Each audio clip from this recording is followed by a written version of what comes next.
मिलिए चमत्कारी गड्ढाजी महाराज से। ख्यालीपुर की एक भूली बिसरी गली में विराजमान ये कोई मामूली गड्ढा नहीं है, ये आस्था का केंद्र है, मन्नतों का एटीएम है और इन्फ्लुएंसर्स का नया तीर्थ स्थल है। यहाँ दुआएं कबूल होती है, रीलें वायरल होती हैं और स्विगी भी अब डिलीवर करता है। इंस्टाग्राम पर गड्ढाजी के साथ लाखों पोस्ट हैं। किसी को वीजा मिला, किसी की भैंस ने दूध ज्यादा दिया, किसी का टिकटॉक अकाउंट अनबैन हो गया। ये सब शुरू हुआ एक बोरियत से भरे दिन में, एक टूटे हुए फोन से और एक ऐसे लड़के से जिसके पास वाईफाई से ज्यादा खाली समय था। ये कहानी है पप्पू की और उसके बनाए हुए भगवान की, जिसने ख्यालीपुर को हमेशा के लिए बदल दिया, या शायद कुछ दिनों के लिए। ये है पप्पू, ख्यालीपुर का ऑफिशियल बेरोजगार ग्रेजुएट, जिसका सबसे बड़ा अचीवमेंट अपने घर की बालकनी से गली का लाइव टेलीकास्ट करना था। उसका रोज का काम था चाय पीना और उस गड्ढे को कोसना जो पिछले 8 महीनों से उसकी गली की शान बढ़ा रहा था। हर सुबह गाड़ियां हिचकोले खाती, आंटियां कीचड़ में गिरती और पप्पू अपनी बालकनी से ये सब देखकर गहरी सांस लेता। उसने म्यूनिसिपैलिटी को 100 बार फोन किया था।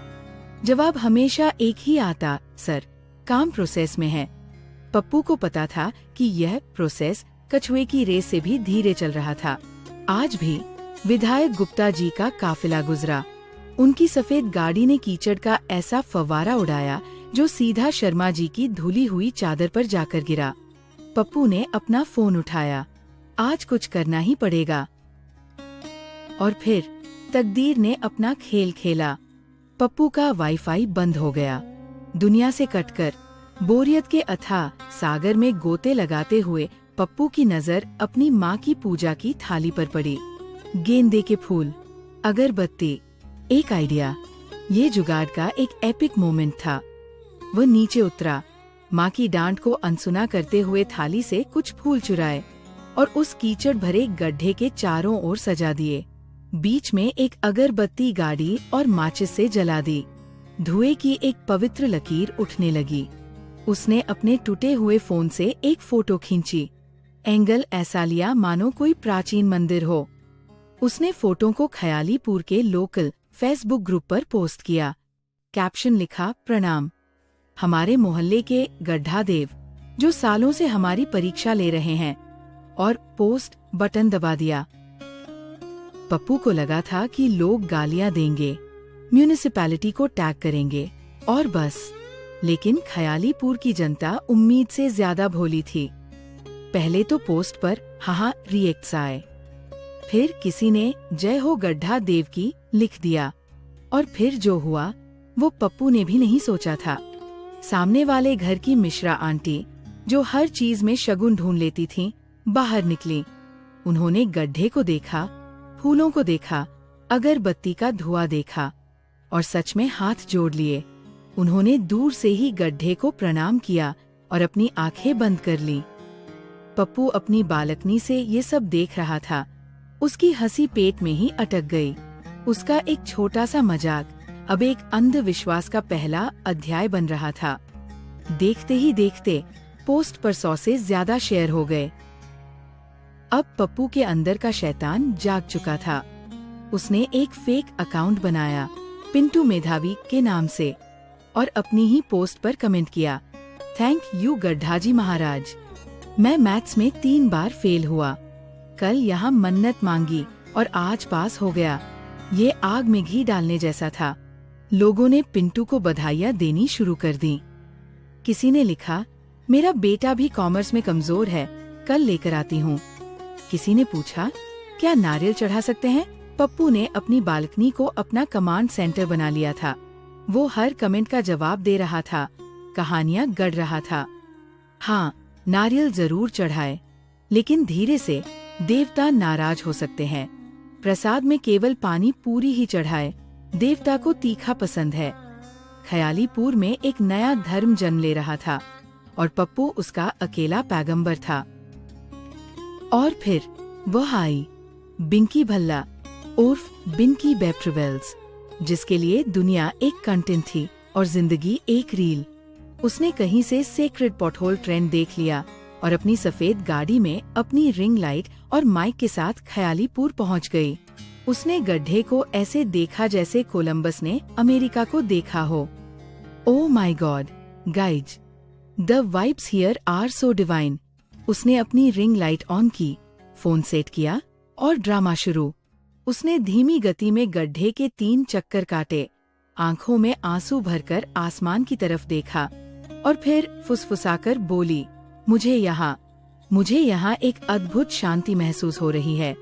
उसने इस 15 सेकंड के वीडियो पर इमोशनल म्यूजिक लगाया और उसे ब्लेस्ड मिरेकल डिवाइन इंटरवेंशन के साथ पोस्ट कर दिया।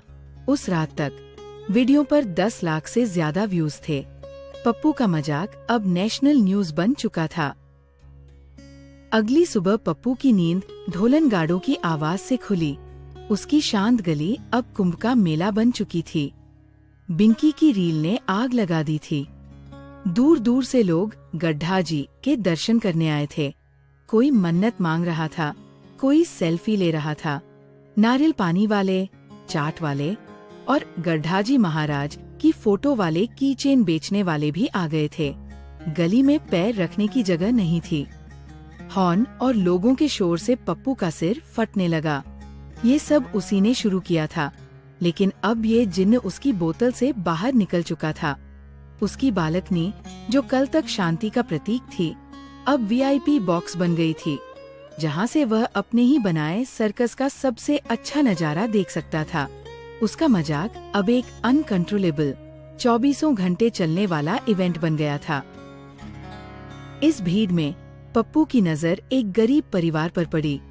पति पत्नी और एक छोटी बच्ची फटे पुराने कपड़ों में बड़ी उम्मीद से गड्ढे के सामने हाथ जोड़े खड़े थे। औरत की आंखों में आंसू थे। वो शायद अपने पति की नौकरी के लिए प्रार्थना कर रही थी। पप्पू को पहली बार अपने किए पर शर्मिंदगी महसूस हुई। उसका व्यंग्य किसी की सच्ची उम्मीद बन गया था। उसे एक चुभन सी महसूस हुई। उसी वक्त बिंकी चाय वाले का इंटरव्यू ले रही थी। तो काका, कैसा लग रहा है आपको?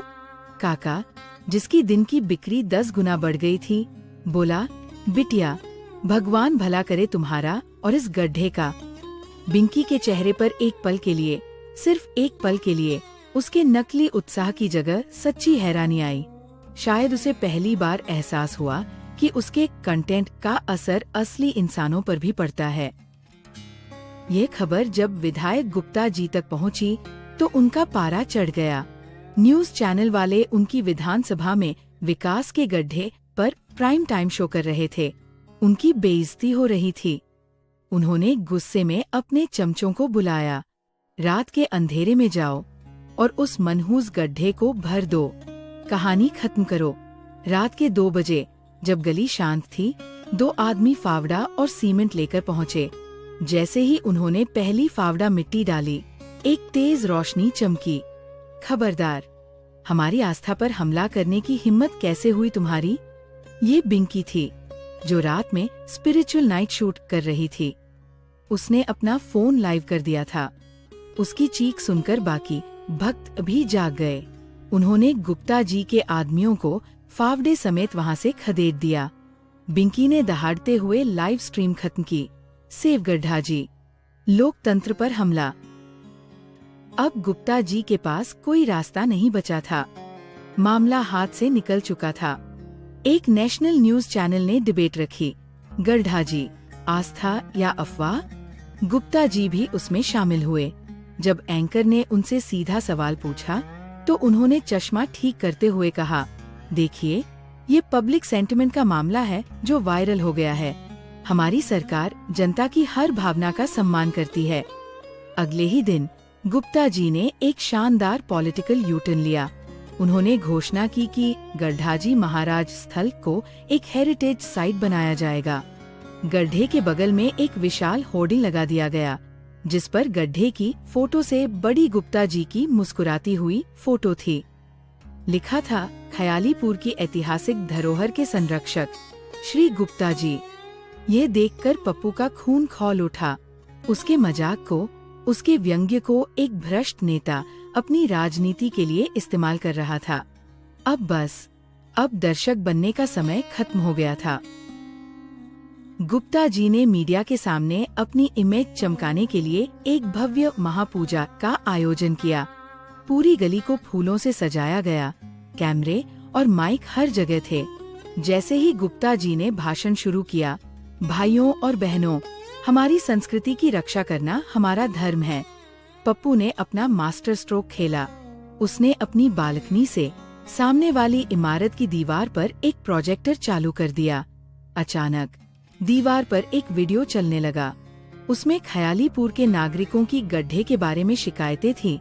गुप्ता जी के काफिले द्वारा कीचड़ उड़ाने के फुटेज थे और अंत में पप्पू की ओरिजिनल फेसबुक पोस्ट का एक बड़ा सा स्क्रीनशॉट था। प्रणाम, हमारे मोहल्ले के गड्ढा देव जो सालों से हमारी परीक्षा ले रहे हैं। भीड़ में सन्नाटा छा गया। सब हैरान थे। बिंकी, जो अपने करियर की सबसे बड़ी स्टोरी देख रही थी, ने तुरंत अपना फोन लाइव किया और कैमरा सीधे प्रोजेक्शन और गुप्ता जी के उतरे हुए चेहरे पर फोकस कर दिया। एक पल की खामोशी के बाद जो हुआ वो किसी धमाके से कम नहीं था। भीड़ गुस्सा नहीं हुई, बल्कि ठहाके मारकर हंसने लगी। पहले एक कोने से हंसी की आवाज आई, फिर दूसरी, और फिर पूरी गली गुप्ता जी पर हंस रही थी। उन्हें समझ आ गया था कि उनके साथ कितना बड़ा मजाक हुआ है और नेताजी उस मजाक पर अपनी राजनीतिक रोटी सेंक रहे थे। गुप्ता जी का चेहरा शर्म से लाल हो गया। वह कुछ बोल पाते इससे पहले ही लोग गड्ढा देव के नारे लगाकर उनका मजाक उड़ाने लगे। बिंकी का लाइव स्ट्रीम लाखों लोग देख रहे थे और ट्विटर पर गड्ढा_गेट और पप्पू एक्सपोज्ड गुप्ता जी ट्रेंड करने लगा। अपमानित गुप्ता जी अपनी सिक्योरिटी के साथ किसी तरह वहां से भागे। पप्पू का एक सटायर, बिंकी की एक लाइव स्ट्रीम और जनता की हंसी ने वो कर दिखाया था जो सो शिकायतें नहीं कर पाई थी। अगली सुबह ख्यालीपुर ने एक चमत्कार देखा, एक असली चमत्कार। गली में ढोलन गाड़ों की नहीं, बल्कि रोड रोलर और डामर डालने वाली मशीन की आवाज थी। राज्य सरकार ने राष्ट्रीय बेइज्जती के बाद तुरंत एक्शन लिया था। म्यूनिसिपैलिटी की पूरी टीम, जो 8 महीनों से प्रोसेस में थी, अब 8 घंटों में काम खत्म करने आई थी। भीड़ जा चुकी थी। नारियल के छिलके और फूलों की पंखुड़ियां साफ हो चुकी थी। गली शांत थी। पप्पू अपनी बालकनी में खड़ा था, हाथ में चाय का कप लिए। नीचे चिकनी, काली, नई सड़क चमक रही थी। उसके चेहरे पर हमेशा वाली व्यंग्यात्मक मुस्कान नहीं थी। आज वहाँ एक सच्ची, सुकून भरी मुस्कान थी। उसने इंटरनेट तोड़ा था और एक सड़क बनवा दी थी। जिंदगी वापस नॉर्मल हो गई थी, या शायद एक न्यू नॉर्मल पर। पप्पू ने अपना लैपटॉप खोला और एक नए एनोनिमस ब्लॉग के लिए पहला पोस्ट टाइप करना शुरू किया। ख्यालीपुर एक्सपोज्ड पार्ट 1। दूसरी तरफ बिंकी ने अपने इंस्टाग्राम बायो में सिटीजन जर्नलिस्ट जोड़ दिया था और उसकी प्रोफाइल पर अब एक लोकल इश्यूज नाम का स्टोरी हाईलाइट था। सब कुछ ठीक लग रहा था। कैमरा धीरे धीरे पप्पू की बालकनी से नीचे की ओर पैन करता है, उस नई नवेली सड़क पर। सड़क बिल्कुल परफेक्ट है, लेकिन अगर आप बहुत ध्यान से देखें तो काले डामर के बीच में एक बहुत छोटी सी दरार बननी शुरू हो गई है। कहानी शायद अभी खत्म नहीं हुई है। तो दोस्तों, ये थी आज की कहानी। अगर आपको ऐसी कहानियाँ पसंद आती है तो कृपया वीडियो को लाइक करें और हमारे चैनल को सब्सक्राइब करें।